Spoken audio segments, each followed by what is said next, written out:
నమస్కారం కిరణ్ టీవీ ప్రేక్షకులకి స్వాగతం. నేను మీ గాయత్రి. ప్రస్తుతం మనతో పాటు ఉన్నారు ప్రముఖ ఆధ్యాత్మికవేత్త, జ్యోతిష పండితులు, ఇంటర్నేషనల్ అవార్డ్ గ్రహీత డాక్టర్ సుదర్శన్ శర్మ గురుగారితో మాట్లాడదాం. నమస్తే గురుగారు. నమస్కారం అమ్మా.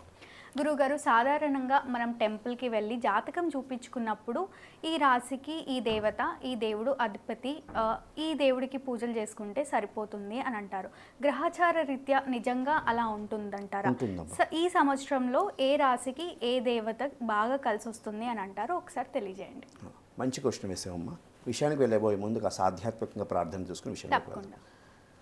బీజాపూరగదేక్షుకార్ముకరుజ చక్రాబ్జ పాశోత్పల వ్రీహ్యగ్రస్వ విశానరత్నకలశాన్ ప్రోధ్యత్కరాంభోరుహ ధ్యేయో వల్లభయ సపద్మకరయ సృష్టోజ్వల భూషయాత్ విశ్వోత్పత్తి విపత్తి సంస్థితికరో విఘ్నేశ ఇష్టార్థదః. శ్రీ మహాగణాధిపతయే నమో నమః.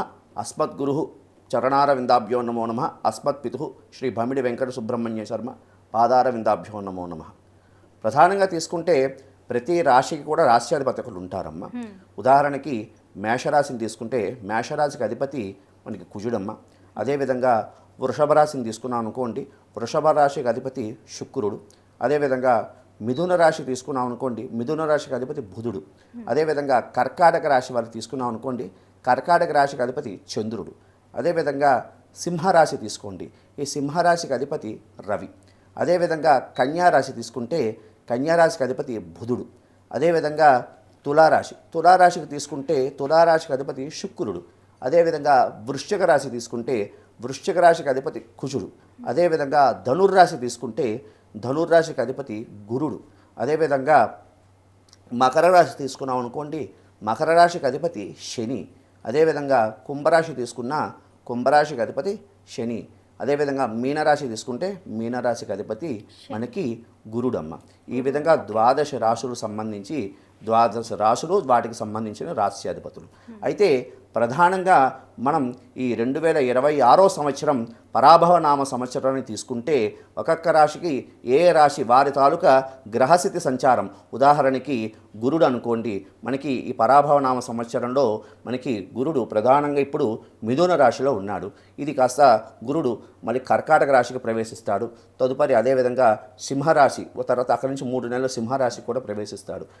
ఈ అతిచారం వల్ల ప్రవేశిస్తుంటాడు. అదేవిధంగా ప్రధానంగా తీసుకుంటే కుంభరాశిలో ప్రధానంగా ఇప్పుడు రాహు సంచారం, అదేవిధంగా సింహంలో కేతు సంచారం, అదేవిధంగా మీనరాశి వారికి ప్రధానంగా శని సంచారం, జన్మశని అని అంటూ ఉంటారు. ఈ సంచారం వల్ల మనం ప్రధానంగా తీసుకుంటే ఏ రాశులు వారు ఏ ఆరాధన చేయడం, అదేవిధంగా ఏ దేవారాధన చేయడం ద్వారా ఈ యొక్క సంవత్సరం వారికి సంబంధించినటువంటి సమస్యల నుండి బయటపడతారని తీసుకుంటే మేషరాశి తీసుకుంటే ఈ మేషరాశి వారి ప్రధానంగా ఈ సంవత్సర కాలం అంతా కూడా ఈ మేషరాశి వారికి అమ్మవారు చండీ అమ్మవారికి సంబంధించినటువంటి ఆరాధన ఖచ్చితంగా చేసుకోవాలి.